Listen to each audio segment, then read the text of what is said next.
오늘 이제 여호수아 말씀 전체적으로 개관하는 그런 시간을 갖도록 하겠습니다. 여호수아는 24장으로 기록되어 있습니다. 전체적으로 우리가 모세오경이다 하면 지난주까지 창세기부터 출애굽기, 레위기, 민수기, 신명기, 그것은 이제 모세가 기록한 5가지, 특별히 율법서라고도 하고요, 경서라고도 하고, 그래서 모세오경이다 또 그렇게 부릅니다. 그리고 특별히 이제 오늘 이 여호수아부터는 역사의 기록이 주를 이룬다. 뭐 꼭 그런 것은 아니지만은요. 그래서 역사서다. 그래서 여호수아, 그리고 이어서 사사기, 그리고 이제 사사 시대에 룻이 있었단 말이에요. 그래서 룻기가 그곳에 들어오고요. 그리고 이제 계속 열왕기상, 열왕기하, 그리고 이걸 또 같이 기록한, 같은 시대지만 기록한 것이 또 역대, 역대상, 역대하, 이렇게 이제 쭉 우리가 살펴보게 되는 그게 이스라엘의 역사입니다. 사실상 우리가 거룩한 역사, 또 구원의 역사, 그래서 구속의 역사, 구원사, 이런 말도 합니다. 우리나라는 역사라는 말이 한 말밖에 없지만 저기 독일 같은 데는 역사란 말이 2개가 있습니다. 언어가. 그래서 하나는 히스토리에라고 하는 말이 있고 하나는 게지시테라는 말이 있는데, 하나님의 역사에는 게지시테라는 말을 씁니다. 그래서 그거 무슨 말인가 하면 하나님이 살아계셔서 주장하시고, 그리고 하나님 보시기에 의미가 있는 역사. 우리가 세상의 기록과 이 성경의 역사 기록은 관점이 다릅니다. 관점이 달라요. 그러니까 관점이 다르다는 것은 가치관이 다르다고도 볼 수가 있죠. 세상에는 뭐 몇 대 대통령, 뭔가 모르게 대통령 이름도 다 기억도 못하는데, 아무리 외우려고 해도 외울 수도 없는데 사람들은 어쨌든 대통령이 되고 싶어 하죠. 그래서 뭔가 대통령, 그리고 왕, 아무리 뭐 폐허가든 뭐 사람을 많이 죽였던 그런 왕이라도 뭐 해시계 하나 발명하면 또 그 왕이 발명했다 그러고, 이러니까 뭔가 전부 다 왕을 중심으로 이렇게 기록되어 있죠. 왕사죠, 왕사. 우리나라 역사나 이런 게. 그러나 이스라엘 역사는 뭘까요? 그걸 우리가 아주 분명하게 볼 수 있는 것이 여호수아라고 볼 수가 있습니다. 여호수아는 어떤 상황입니까? 이제 전쟁터로 나아가는 그 직전에 모세가 죽어요. 이건 정말 큰일 아닙니까? 장군이 죽으면 됩니까? 전쟁을 앞두고. 그런데 하나의 뜻입니다, 그게. 우리가 지난주까지 그걸 보았죠. 너보산에 모세가 쭉 보여주시고는 너는 들어가지 못한다. 그러니까 취할 걸 다 보여주셨어요. 이스라엘 백성이 들어갈 곳을. 길라앗부터 해서 저도 대지중해까지 다 네게버 밑에 사막지대까지 다 보여주셨단 말이에요. 너보산 비스가산에서 싹 보여주셨단 말이에요. 그러나 너는 들어가지 못한다. 그러니까 우리가 지난주에 그렇게 나누었습니다. 그게 과연 모세가 형통하지 못한 것인가? 이 세상에서 육안으로 봐야 되고 또 몸으로 들어가야 우리가 형통한 건가? 그건 지난주 말씀을 보았습니다. 벌써 그것이 우리가 풀어야 될 중요한 관점입니다. 우리의 관점에서는 분명히 모세가 좀 들어가야 될 텐데, 그게 우리가 교훈도 되고 말이요. 봐라, 이렇게 열심히 살면 가나안 땅에 들어간다. 참 우리가 가르치기도 좋을 것 같은데, 주일학교 아이들 가르치다 보면, 우리 학생들 가르치다 보면 모세가 그렇게 온유하고 뭐 율법도 받고, 그런데 마지막에는 가나안 땅에 못 들어갔어요. 이러면 우리 학생들이 애개개 할 수가 있습니다. 그렇죠. 그러나 사실상 그게 하나님의 관점이죠. 모세가 이 땅에서 누리려고 하나님이 일을 한 거. 그럴 것 같으면 처음부터 애굽에 궁정이 있는 게 낫지 않겠습니까? 어느 땅이 좋아가지고 그곳에 들어가는 열매가 좋아가지고 그것이 인생의 목표라면 모세가 처음부터 그냥 애굽에 궁정에 있도록 놔두는 게 하나님의 좋은 섭리 아니었겠어요. 그래서 여호수아의 4장부터 우리가 말씀해 보면 간혹은 사사기라든지 뭐 삼손의 이야기 이런 것도 간혹은 좀 이해가 안 되는 부분이 있어요. 읽다 보면. 도무지 왜 이런 걸 기록했을까라는 생각도 들고 이게 앞뒤가 맞나 생각도 들고 그러나 항상 우리는 뭔가 하면 하나님의 관점에서 우리가 아무리 뭐 잘한다 그러고 아무리 뭐 박수 쳐주고 아무리 잘했다 그래도 하나님이 보시기에 좋아야 되잖아요. 그래서 여호수아의 그러한 관점 그게 이제 우리가 사실상 이미 역사가 지났죠. 창세부터 지금 이때까지 지금 기록이 된 거죠. 이때가 이제 대체로 우리가 주전 1405년 그러니까 주전 15세기 정도 주전 1440년 그 점에서 출애굽했단 말이에요. 홍해 건너고 그 40년이 지났단 말이에요. 그래서 기원전을 거꾸로 가니까 주전 1405년 그 정도 시대라고 보면 됩니다. 역사적으로 보면 대체로 청동기 시대죠. 아직 철기 시대는 아니고 청동기 시대고 군장 시대라고 해서 역사적으로 보면 국가가 오늘날 같이 존재하는 게 아니라 성이 하나 있으면 국가입니다. 그게. 우리가 성읍 국가라고도 하는데요. 그냥 성이 하나 있어요. 그냥 나그네가 그냥 걸어가다가 말 타다가 성문이 하나 있으면 대체로 거기 들어가면 거기 왕이 하나 있어요. 그게 이제 옛날에 우리가 군장시대 또 성읍시대 그렇게 할 수가 있어요. 그래서 대충 그때 우리가 배경이 그런 것입니다. 오늘 우리가 보면 여호수아가 죽인 왕들이 쭉 나오거든요. 아니 그 나라가 조그만한데 왕들은 왜 이렇게 많냐 이렇게 생각할지 몰라도 오늘날 군수급 되는 사람들이 옛날에 다 왕이었어요. 처음에는. 그렇게 생각하시면 됩니다. 그게 이제 점점 철기 시대 되고 이제 거대한 초강대국이 막 나오고 이러다 보면 이제 나라가 커지고 그렇게 됩니다. 그러니까 여호수아의 이 가나안 정복 전쟁 이것이 여호수아의 중심이고요. 그리고 또 한 가지는 그 땅을 이제 취해서 분배해 주는 12지파에게 이미 우리가 2지파하고 므낫세 반지파는 요단 동쪽에서 갓, 르우벤, 갓, 므낫세 반이란 말은 므낫세 중에 절반. 므낫세는 아주 큽니다. 에브라임 므낫세는 크거든요. 지파가. 그러니까 므낫세 중에 절반은 어디에 있는가 하면 요단의 동쪽에. 사실상 하나님이 기뻐해서 먼저 하신 건 아니에요. 그들이 원해서 하나님이 허락해 주셨는데 결국 그 땅은 사실상 젖과 꿀이 흐르는 땅에 우리가 들어가지 않는 땅이에요. 사실은.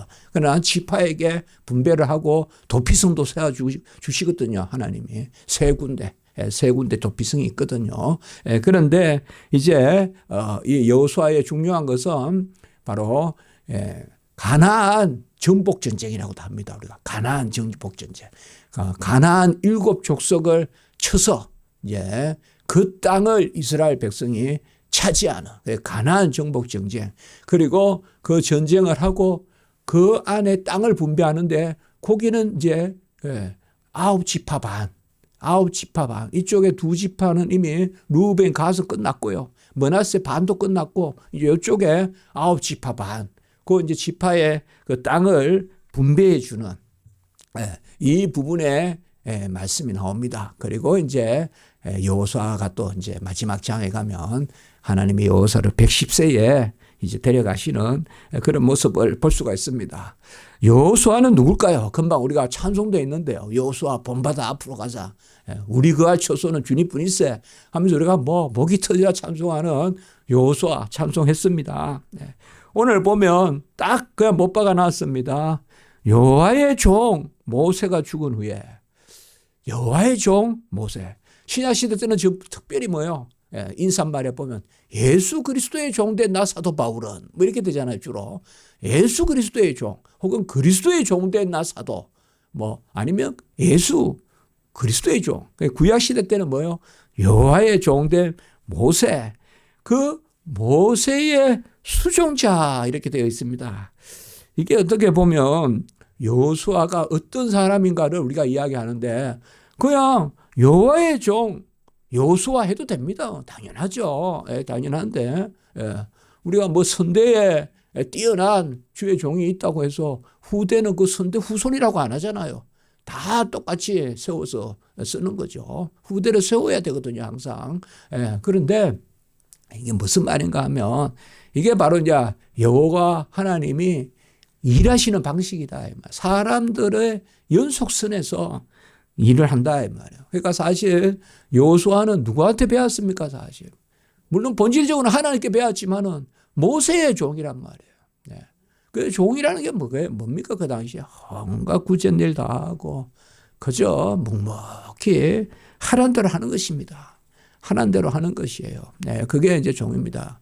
특별히 여호수아는 종이지만 특권을 누린 거예요. 그게 뭔가 하면 하나님이 모세를 대면해 봤잖아요. 특별히 어디에서 가장 대면해 보셨을까요? 해막 혹은 성막.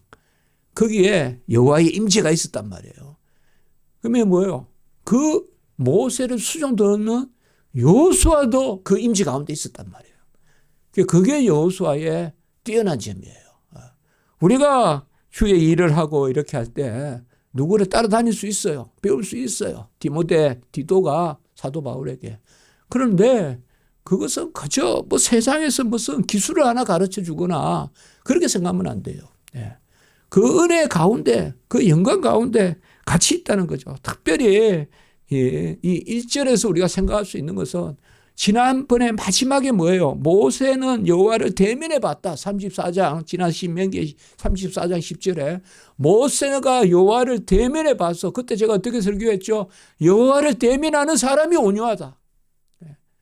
뭐 따지고 맨날 사람 욕하고 이런 사람들은 여호와를 대면하지 않아서 그래요. 여호와를 대면하면 온유해지잖아요. 여호와를 대면하면. 그래서 지면에 어떤 사람보다 여호와가 온유했다. 그래서 그 여호와의 수종자, 여호와의 종 모세의 수종자 여호수아다. 이 여호수아는 누가 안수를 했습니까? 또 지난주에 마지막 우리가 보면 바로 모세가 안수하였다. 34장 9절에 보면 모세가 여호수아에게 안수해서 지혜의 영이 충만했다. 이렇게 말하고 있습니다. 오늘 이 여호수아서는 우리가 보는 여호수아 이 말씀은 여호수아가 기록했습니다. 여호수아가. 모세 오경은 모세가 기록했죠. 여호수아가 기록했습니다. 그런데 여호수아가 기록할 수 없는 부분이 있습니다. 분명히 있습니다. 그게 뭔가 하면 특별히 15장 부분에 보면 갈렙이 헤브론을 정복했고 이 말씀이 있어요. 갈렙이 헤브론을 정복했고 우리가 갈렙이 누굽니까? 바로 여호수아와 갈렙이 정탐꾼이잖아요.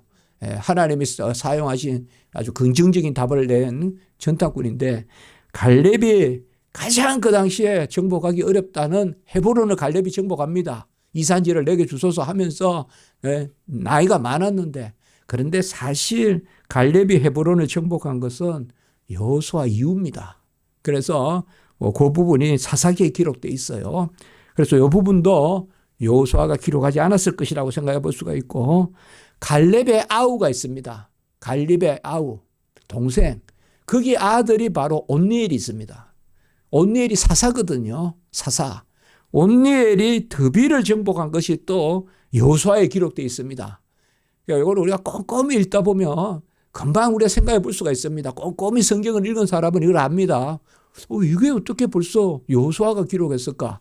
여호수아 죽은 후의 일입니다. 여호수아가 죽은 후에 사사시대 때 바로 사사 온니엘이 정복을 한 그 드빌 지역이거든요. 그것을 우리가 기랴세벨이라고 하거든요. 그 부분도 나오지만 그래서 이제 우리가 오늘은 첫 시간이니까 이런 거 살펴봅니다. 이런 것은 후대에 기록한 것이 들어가 있다. 이렇게 보시면 됩니다. 후대 막 나중에 인본적으로 적었다는 말이 아니라 바로 하나님의 말씀의 기록이 돼 이것은 여호수아 사후의 기록이다. 그렇게 보여지고요. 단 지파가 렛셈을 정복했다는 것이 또 19장 47절에 나오거든요. 여호수아에. 이거는 단 지파가 북쪽에 올라가 가지고 정복했다는 건데 그건 이후의 일이거든요. 그러니까 이것도 우리가 그렇게 이야기하고요. 특별히 여호수아의 장례식에 관해서는 그거는 여호수아가 기록할 수 없지 않습니까? 여호수아가 죽은 후니까 이런 것들을 우리가 잘 생각하면서 보시면 되겠습니다. 젖과 꿀이 흐르는 땅이 바로 가나안 땅. 우리는 많이 말씀을 통해서 젖과 꿀이 흐르는 것은 땅이 좋아서가 아니다. 물론 주변의 땅에 비해서 아주 기름진 땅도 있습니다. 이스라엘 가보니까요. 아주 색이 그냥 좋고요. 어릴 때 시골에 저는 무슨 그런 항토나 이런 게 많지 않았어요. 근데 친구들은 보면 찰흙도 가져오고 찰흙도 막 시커먼 거 가져와가지고 저는 겨우 뒷산에 가면 항토색. 옛날 그것도 막 겁이 나가지고 묘가 있는 데다 이런 데 주로 그런 게 있거든요. 그거 푸석푸석해요. 근데 우리 친구들은 어디서 시커먼 이런 찰흙 같은 걸 가져와가지고 어디서 캐왔는지. 근데 이스라엘 땅에 가니까 그런 시커먼 땅이 있더라고요. 그래서 이게 좋은 땅이구나. 여기가 좋은 땅도 있구나. 그러나 사실상 이스라엘이 좋은 땅이겠습니까? 한국이 좋은 땅이죠. 그렇게 따지면. 그리고 남미가 좋은 땅이죠. 미국이 좋은 땅이고요. 미국에 가보니까요. 그냥 그 산에 갔다 왔는데요. 요세미티 갔다 왔는데 가고 오면서 벌써 겸손해지더라고요. 이 나라가 어떻게 이 나라를 우리가 상대할 수 있냐. 이 거대한 나라를. 아주 초장이 펼쳐져 있는데요. 그거 누가 잔디 깎은 것도 아닌데 있고 거기 그냥 거기 있고. 땅으로 말하면 어찌 가나안 땅이 최고의 땅이겠습니까? 물론 그 지역은 사막이 있고 이래서 비옥한 초승달이다 해가지고 이렇게 걸쳐 있는 지역이거든요. 이렇게 역사가가 그렇게 이야기했잖아요. 비옥한 초승달이다. 그렇지만은 그렇게 땅이 허무할 만한 땅이 아닙니다. 그런데 하나님이 주신 땅이라는 게 바로 젖과 꿀이 흐르는 땅이에요. 우리가 뭐예요? 우리가 십자가 지기 교회 너 섬겨라. 이러면 저한테는 젖과 꿀이 흐르는 땅이 십자가 지기 교회인 거예요. 우리 성도님들께서도 십자가 교회 성도가 되거라 하면 십자가 지기 교회가 젖과 꿀이 흐르는 땅이에요. 왜요? 여호와의 말씀이 있으니까요. 약속이 있으니까요. 지시가 있으니까요. 그러니까 창세기 15장 18절에서 21절에 보면 창세기 15장에 보면 벌써 아브라함에게 이때 무별과 바다의 모래 이런 개념이 나오거든요. 그때 일찍 알려주셨어요. 창세기 15장에 보면 가나안 땅에 들어가서 어떻게 할 거냐. 그 지역의 가나안 족속들을 몰아내고 너희들이 그 땅을 차지할 것이다. 그게 나오거든요. 그래서 여호수아는 바로 하나님이 주신 땅 그것을 정복하고 그리고 그 땅을 취하라. 그 땅을 가서 취하라. 그래서 그 땅을 취해서 분배하는 그겁니다. 분배하는 그것도 제비비를 뽑아가지고 분배하는 그것이 바로 여호수아의 큰 역사적인 내용입니다. 여호수아라는 이름은 우리가 예수아라는 이름도 있을 수 있잖아요. 예수아 가에 맞습니다. 예수 다 같은 뜻입니다. 다 같은 뜻입니다. 여호수아는 히브리어 발음입니다. 히브리어 그러니까 이스라엘 말로는 여호수아고 이게 이제 신약 시대 때 헬라어가 들어와서 이 히브리어 이름이 헬라식으로 불리거든요. 뭐라 그럴까요? 우리나라에 여기 무슨 선바위 이것도 뭐예요? 참 귀한 이밤이라고 이름을 기록을 한 거예요. 일제시대 때 이밤. 그 다음에 바우메로 바위 산이잖아요. 그러니까 암산이라 기록을 한 거예요. 그러니까 이렇게 다른 언어로 기록하면서 이름이 바뀌는. 그 당시에는 이제 부르는 대로. 그래서 여호수아가 예수가 된 거예요. 여호수아가. 그래서 헬라어. 저기 오늘날로 말하는 그리스가 쓰는 언어. 그래서 알렉산더 대왕이 전체 나라를 지배했잖아요. 그때 중요하게 지배한 땅이 바로 시리아고 시리아 속국으로 있었던 시리아 영역에 있었던 게 바로 이스라엘이란 말이에요. 그러니까 이스라엘이 보세요. 알렉산더 대왕이 세운 알렉산드리아가 애굽에 있잖아요. 애굽에서 또 그 당시에 가장 큰 알렉산더 대왕이 세운 나라가 바로 뭔가 하면 안디옥이에요. 그걸 안티오쿠스라 그래요. 그 중간에 있는 나라가 이스라엘이에요. 그러니까 알렉산더 대왕이 정복을 해서 가장 큰 나라. 그게 나중에 다 이제 알렉산더 죽고 난 다음에 나라가 갈리잖아요. 서로 나누어지잖아요. 그러니까 그 당시에 이스라엘에는 이 헬라 문화, 우리가 성경으로 말하면 헬라, 또 세상에서 말하면 그리스 문화가 언어나 문화가 칵 들어온단 말이에요. 그래서 우리가 여호수아에 대한 헬라식 표기가 뭔가 하면 바로 예수입니다. 그걸 그대로 읽으면 헬라로 예수스 이렇게 읽는데 그걸 우리가 예수라고 하는 거예요. 예수. 그러니까 여호수아라는 이름이 주는 그 중요한 의미가 있는 거예요. 여호수아의 이름. 가장 가까운 선지자는 누굴까요? 호세아란 말이에요. 호세아, 여호수아 전부 다 무슨 의미를 가지고 있는가 하면 바로 여호와가 우리의 구원이시다라는 뜻이 있는 거예요. 여호와가 우리의 구원이시다. 그 뜻을 가진 이름이 여호수아고 그 뜻의 이름이 예수. 이름을 예수라 하라. 이는 그가 자기 백성을 구원할 자이심이라. 마태복음 1장 21절. 그 예수라는 이름의 해석이 자기 백성의 구원자라는 뜻이에요. 예수라는 이름의 핵심이. 그래서 바로 여호수아는 그런 이름. 오늘 이제 우리가 전체적으로 그런 생각을 하는 거죠. 자, 이제 내용을 한번 전체적으로 한번 살펴보겠습니다. 우리가 이제 전체 내용을 이렇게 보면 특별히 역사서는 막 꼼꼼히 앞에서 읽어가는 것도 중요하지만 전체를 한번 이렇게 개관해 보는 것도 재미있거든요. 역사서는.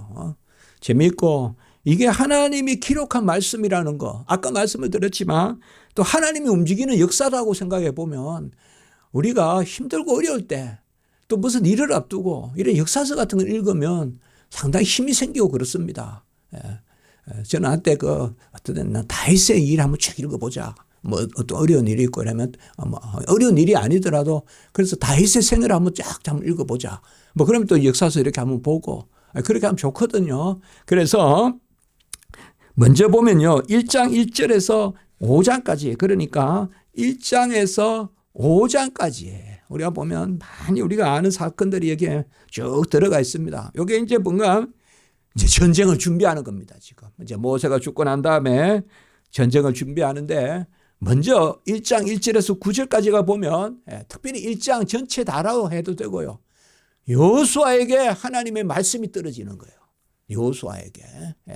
여호수아에게 하나님의 말씀이 떨어져서 우리가 뭐 많이 외우고 암송하는 여호수아 1장 1절에서 9절까지가 특별히 많잖아요.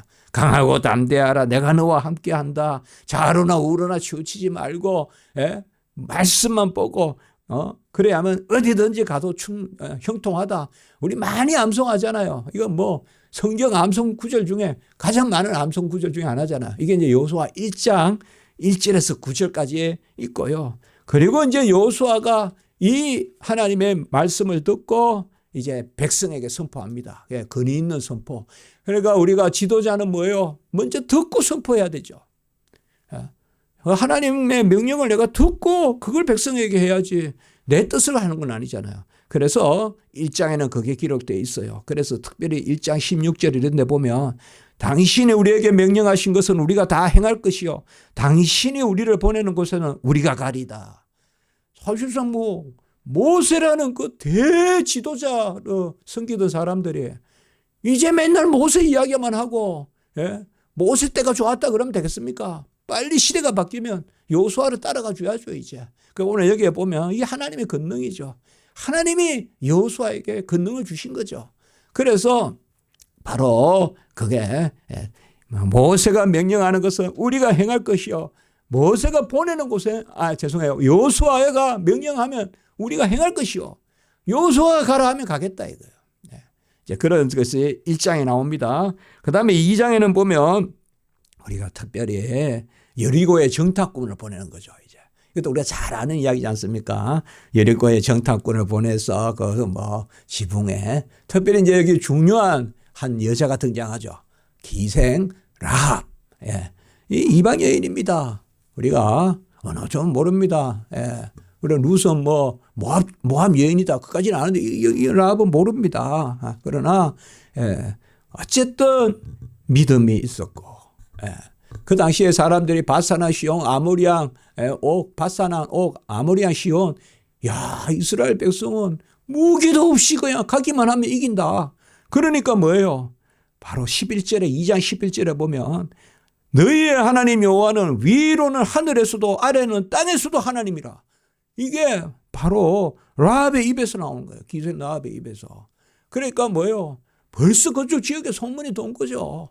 저기 저 아이도 있고 뭐 우양도 있고 아주 그냥 무리같이 있고 그냥 저 애굽에서 광야를 뺑뺑 도는데 무슨 그냥 군사도 아니고 군대도 아닌데 가는 곳마다 싸우면 이기더라. 이미 간담이 서늘해져 있다는 거죠. 간담이 서늘해져 있다. 그래서 2장 11절에 이것은 바로 하나님이 주신 거죠. 벌써 그 마음을. 그래서 우리가 2장 18절에 붉은 줄, 이건 좀 잘 기억하면 좋겠죠. 바로 창문에 붉은 줄을 내리면 죽지 않는다. 그러니까 우리가 뭐요? 출애굽기로 말하면 뭐요? 문설주 임방에 붉은 피를 바르면 죽음이 지나간다 이 말이죠. 예. 여기서 이제 붉은 줄이 나옵니다. 우리가 너무 막 그대로 십자가 이렇게 말하기는 그렇지만 그래도 뭐예요? 그게 생명줄이었죠. 그게 생명줄이다. 그래서 이 붉은 줄, 창문에 붉은 줄을 내리는 이것이 사실상 오늘날로 말하면 십자가의 피죠. 흘러내리는 피죠. 그 붉은 피를 보면 살죠. 붉은 피가 우리를 죽음에서 지나가게 하죠.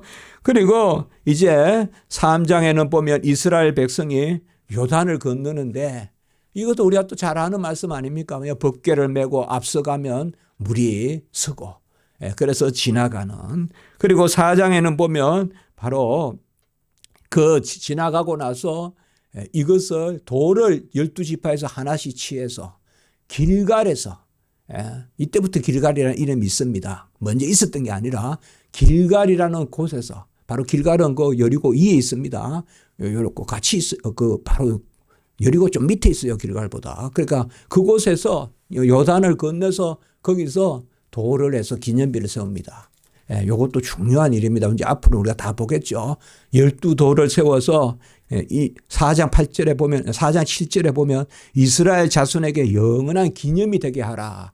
그러니까 이런 게 구약으로 말하면 성례적 개념이 있는 것입니다. 이런 게 구약으로 말하면 성례적 개념이 있어요. 그래서 12돌을 취해서 그것을 기념하는. 그리고 이제 우리가 5장에서 보면 바로 무엇을 하는가 하면 할례를 거행합니다. 이게 뭐처럼 이제 할례를 거행하는 거예요. 그래서 그동안 할례를 받지 않은 사람들에게 할례를 거행하고 그리고 유월절을 지킵니다. 이게 우리가 잘 생각해야 됩니다. 전쟁을 앞두고 지금 이 사람들이 뭘 하고 있는가 지금. 전쟁을 앞두고 뭘 하고 있는가 지금. 야 물을 건넜어요. 뭐 기념 무슨 칼을 만들고 칼을 만드는 게 아니라 여호와를 기념하는 그 돌을 쌓고 그리고 뭐예요? 할례를 받고 전쟁을 앞두고 이게 할례를 받는다는 게 말이 됩니까 이게? 그럼 하나님의 백성이니까 거꾸로 가잖아요.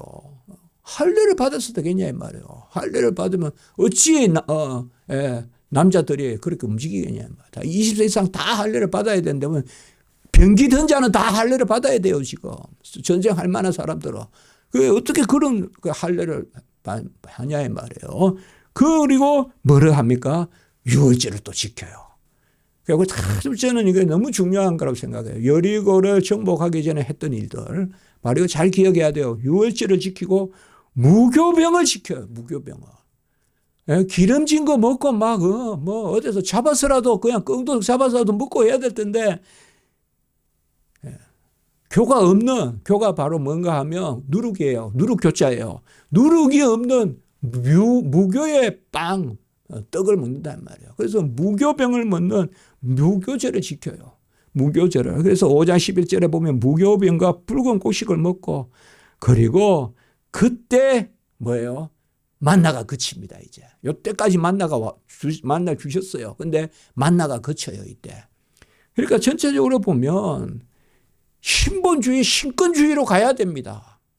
인본주의가 아니라. 인본주의 같으면 뭐예요? 무기를 하고 뭘 하고. 벌써 아까 제가 청동기라고 했지만은 저쪽은 여리고는 철기가 들어온 시대입니다. 그 여리고는 강한 나라입니다. 지금.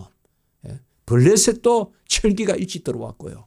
그러니까 이스라엘은 아직까지 안 돼요. 무기가 부딪히면 칼이 이쪽 부러져요. 저쪽 칼이 강해요.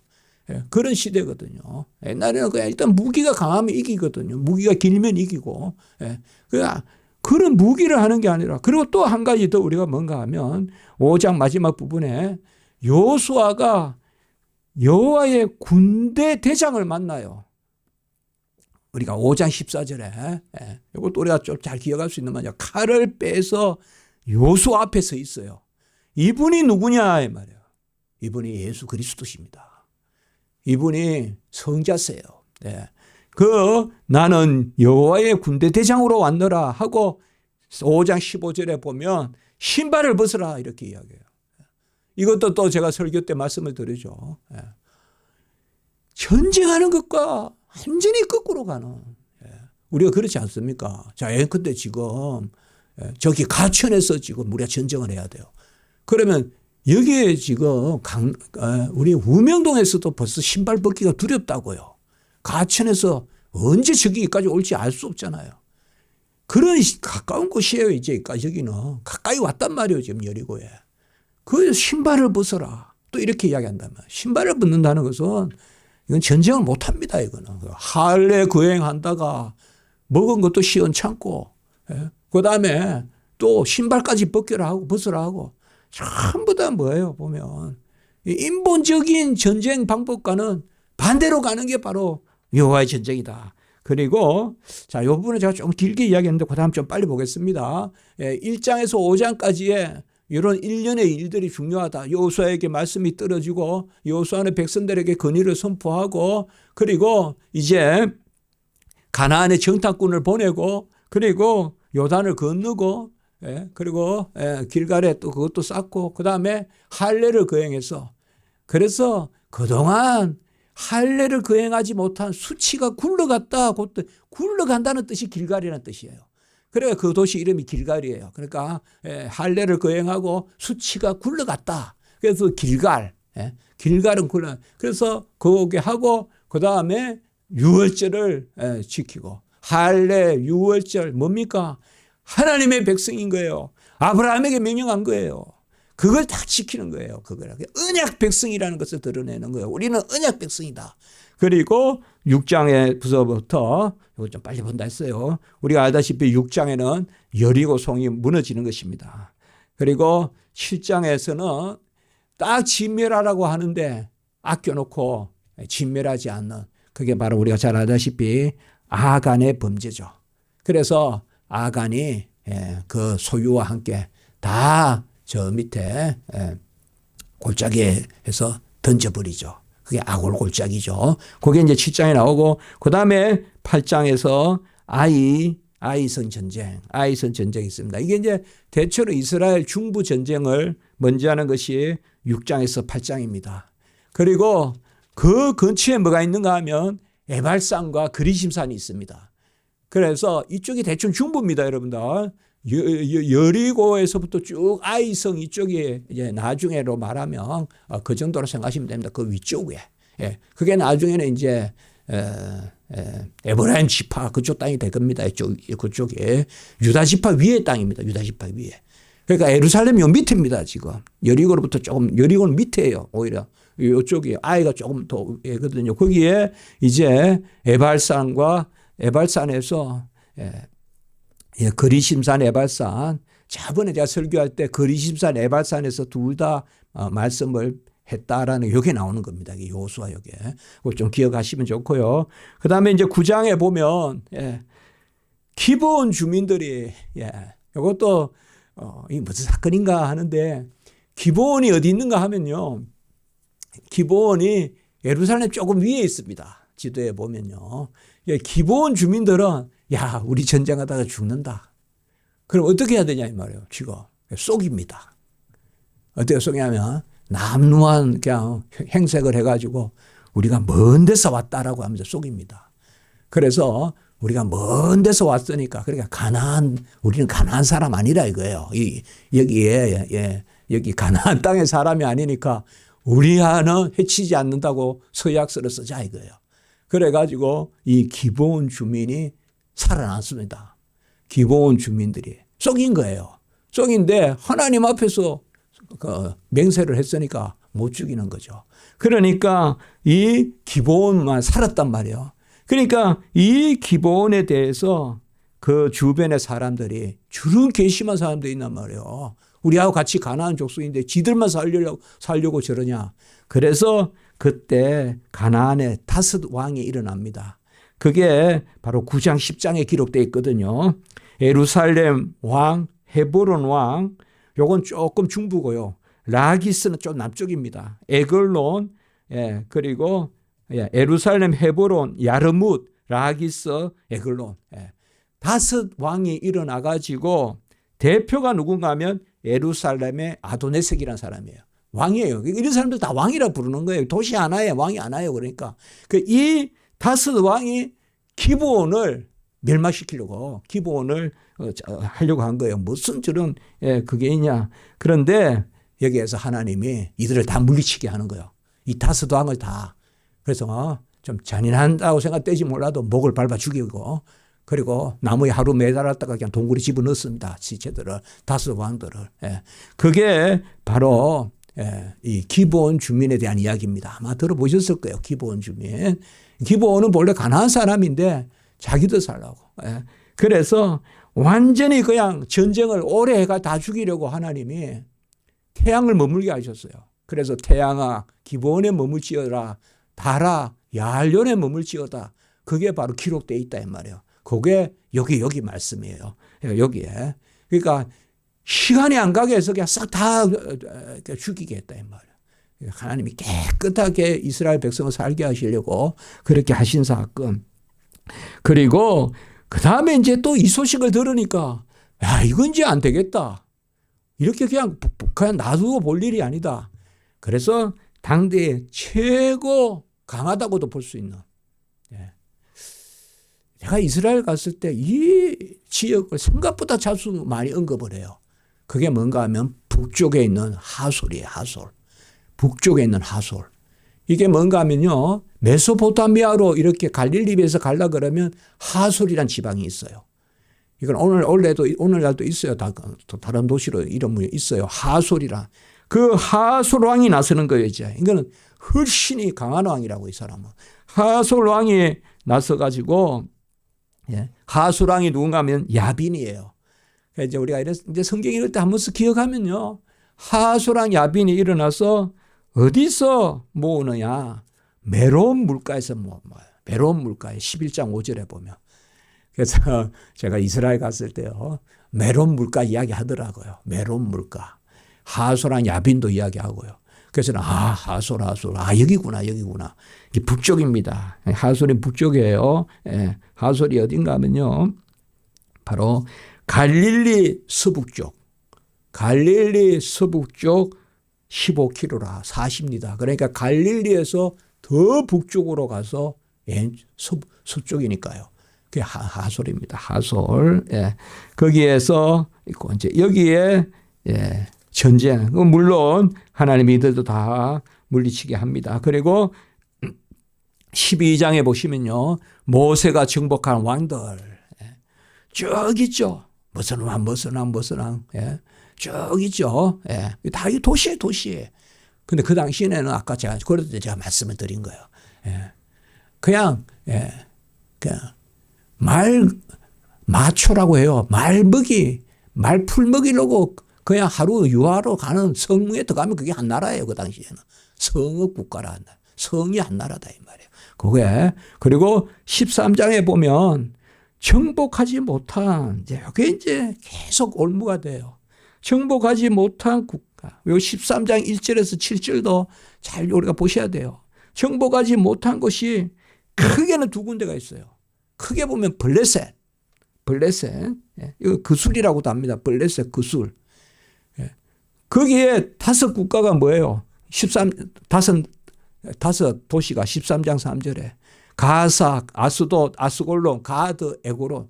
요거는 우리가 블레셋 5 국가 도시라고 하죠. 블레셋 5종족이라고도 하고요. 가사, 아스돗, 아골론, 아스골론, 에그론. 그 중에 바로 가사가 뭐예요? 요새 가자 지역이잖아요. 가자 지역. 요새 말 많은 가자 지역 아닙니까? 이때부터 지금까지 아직까지 싸우는 거예요. 그래서 생각하시면 돼요. 여기를 정복 안 했어요. 못 했어요. 그러니까 블레셋은 그냥 정복을 못 해요. 그러니까 저 지중해 쪽으로 그쪽은 그냥 정복을 못 해요. 그 지중해에서 애굽 내려가는 그쪽에 지역. 그 가는 언덕 내려가는 그쪽으로 하면서 그쪽으로 뭐라고 하는가 하면 바로 그술 땅이라고 해요. 그술 땅.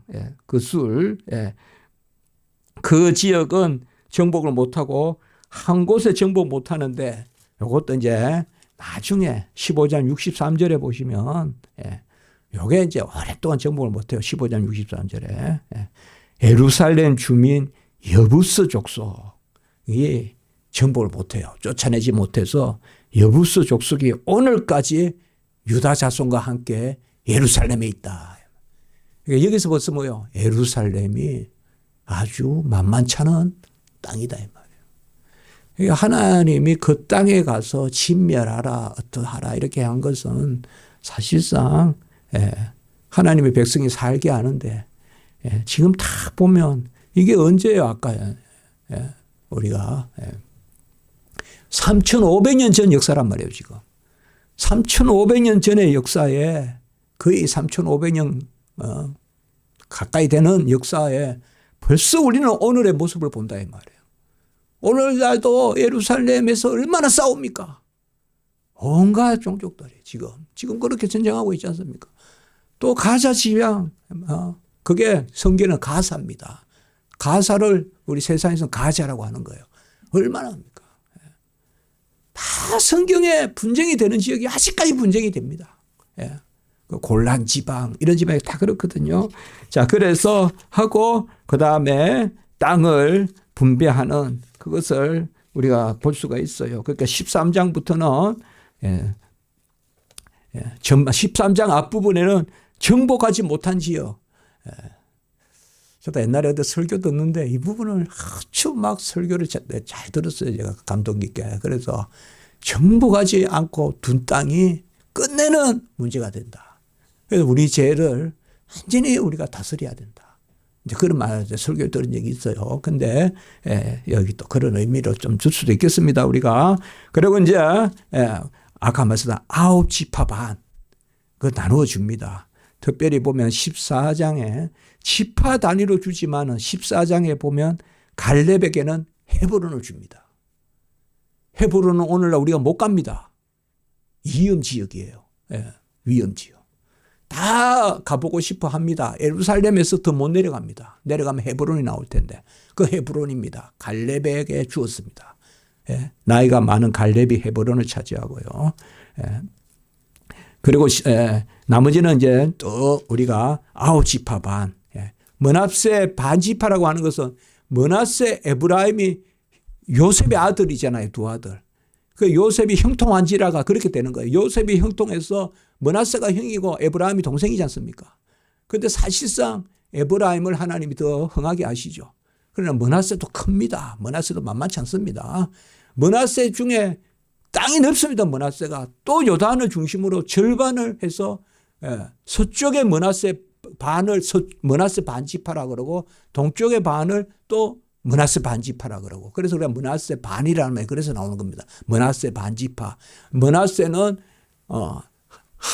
그것을 두 해서 요단에서 오른쪽에 왼쪽에 우리가 방위로 이야기하면 동쪽과 서쪽에 그렇게 하는 거예요. 여기 땅을 나누어 주는 그것을 우리가 볼 수가 있습니다. 예, 그거 이제 우리가 쭉 보시면 되고요. 예. 그리고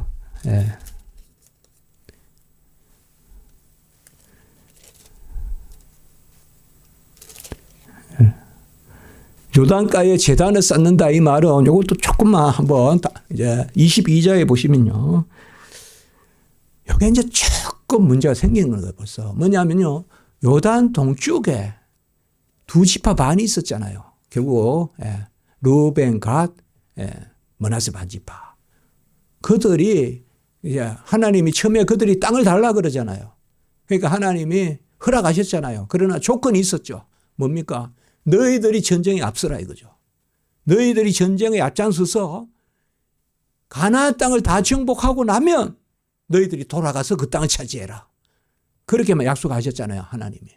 그래서 이제 땅 정복 사업을 마치고 갑니다. 요단의 동쪽으로. 가면서 요단가에 제단을 쌓습니다. 그러니까 이게 이제 뭡니까? 성전이 하나여야 되는데 성전이 두 개가 되는. 그런데 그들이 아닙니다. 우리는 두 신을 섬기려는 게 아닙니다라고 하지만 여기서 우리가 한 가지 교훈을 얻어야 됩니다. 지금. 그러니까 하나님의 백성은 하나거든요. 주도 하나요. 믿음도 하나요. 성령도 하나요. 말씀도 하나거든요. 교회도 하나고.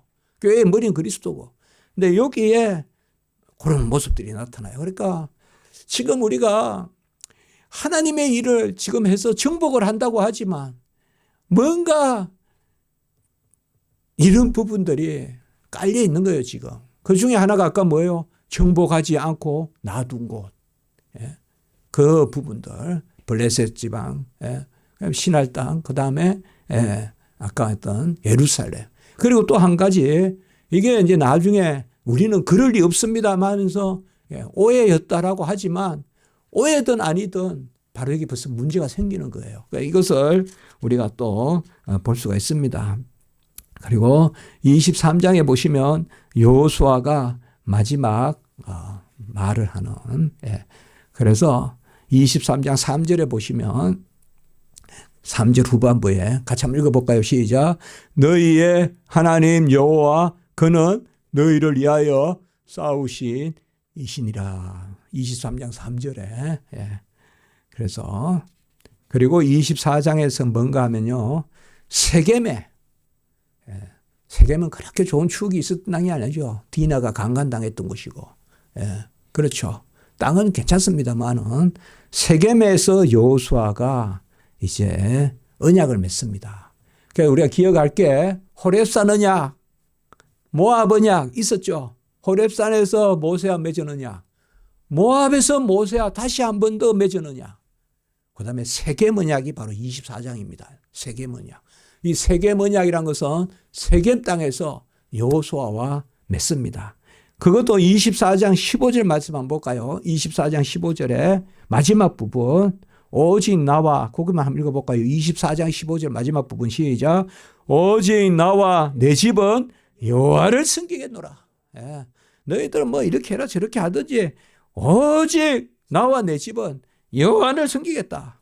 이게 바로 세겜의 언약입니다. 세겜의 언약.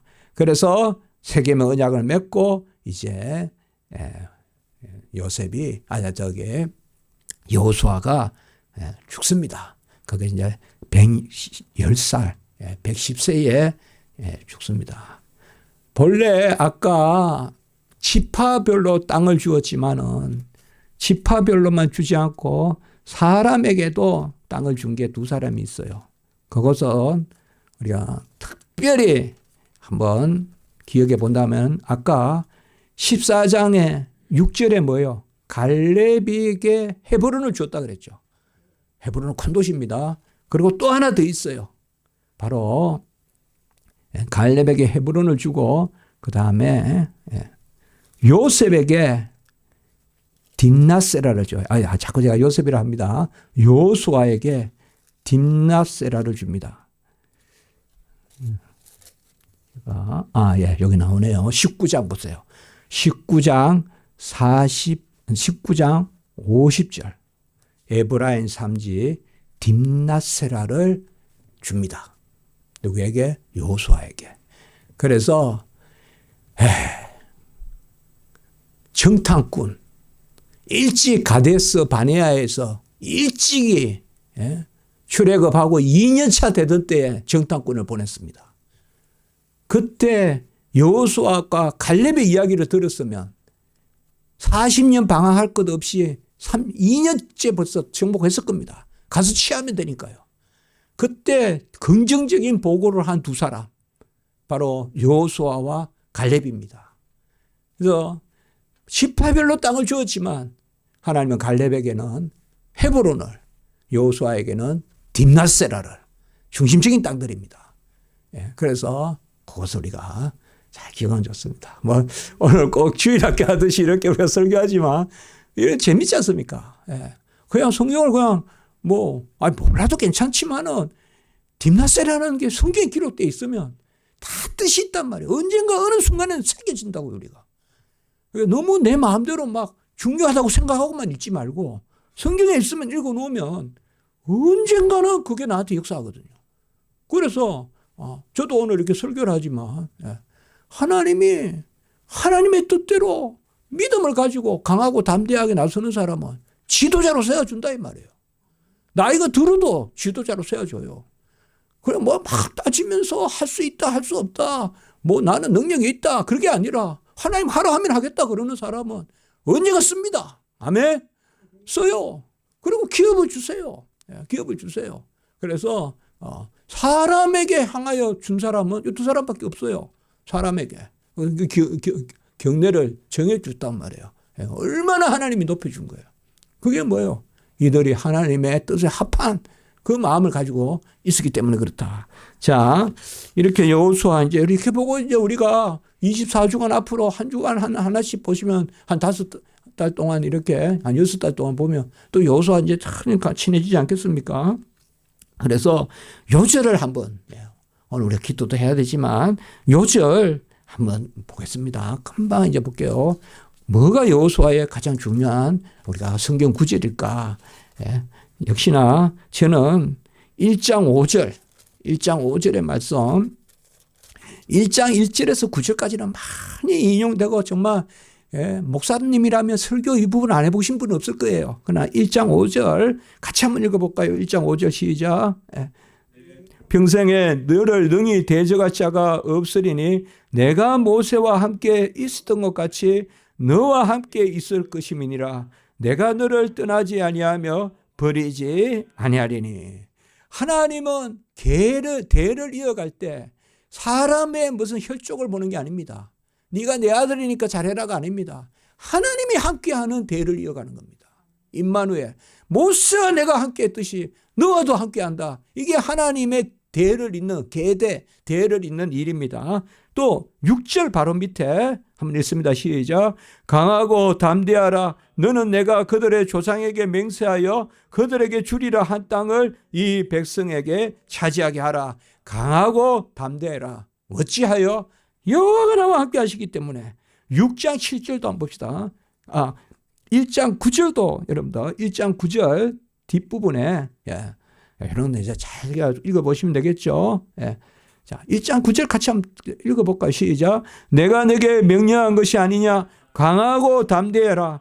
두려워하지 말며 놀라지 말라. 내가 어디로 가든지 내 하나님 여호와가 너와 함께 하느니라 하시니라. 하나님이 함께 하신다 이 말이야. 내가 어디든지 가면 하나님이 함께 한다. 이게 가장 중요한 6장 7절도 한번 봅시다. 6장 27절. 6장 27절. 시작. 여호와께서 여호수아와 함께 하시니 여호와의 소문이 그 온 땅에 퍼지니라. 우리가 의지할 거나 담대한 것은 여호와가 우리와 함께 하신다. 그리고 여호와께서 친히 싸우신다는, 우리와 함께 하시는 여호와가 친히 싸우신다. 10장 42절 말씀 한번 볼까요? 10장 42절 시작. 이스라엘의 하나님 여호와께서 이스라엘을 위하여 싸우셨으므로 여호수아가 이 모든 왕들과 그들의 땅을 단번에 빼앗으니라. 우리가 다 암기할 수도 없는 그 많은 왕들을 다 이기게 하신 것은 바로 여호와가 친히 싸우신다.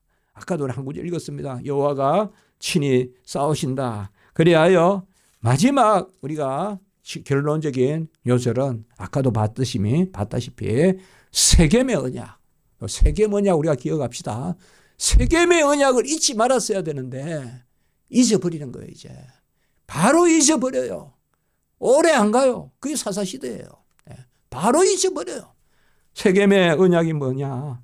24장 15절에 아까 읽었지만 이것을 우리가 꼭 새기면 좋겠어요. 하나님이 나와 함께하면 우리는 어떻게 해야 되냐?